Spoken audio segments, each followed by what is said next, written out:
இதை விட்டு இறங்குனா முடிஞ்சிடும்.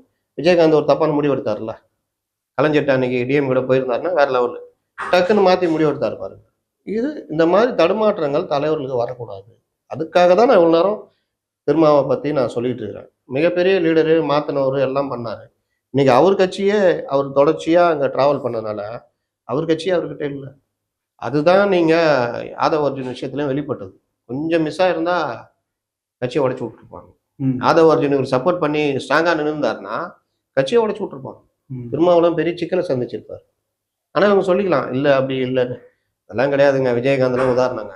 சின்ன சின்ன பசங்களா பார்த்து தன் மேலே அபிமானம் உள்ளவங்க எல்லாம் எம்எல்ஏ ஆக்குனாருங்க. என்ன பண்ணாங்க?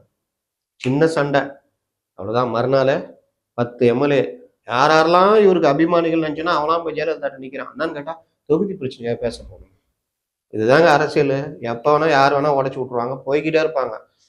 சிம்பிளாக சொல்லுவாங்க. பார்த்திபன், சந்திரகுமார், இன்னொருத்தர் 3 பேர் வழங்கினாங்க தெரியுமா? ஞாபகம் இருக்கா? 2016 மக்கள் திமுக, மக்கள் தேமுதிக. அதெல்லாம் செய்வாங்க. உடச்சி மக்கள் விசிகா அப்படின்னு ஆலூசான வசையெல்லாம் தலைமையில் வச்சு அவங்களுக்கு 3 சீட்டை கொடுத்து நாங்களும் விசிகா நிற்க வைப்பாங்க. இது எல்லாம் நடக்கும். இது எல்லாத்தையும் எதிர்பார்த்தா அவங்க செயல்படுவாங்க.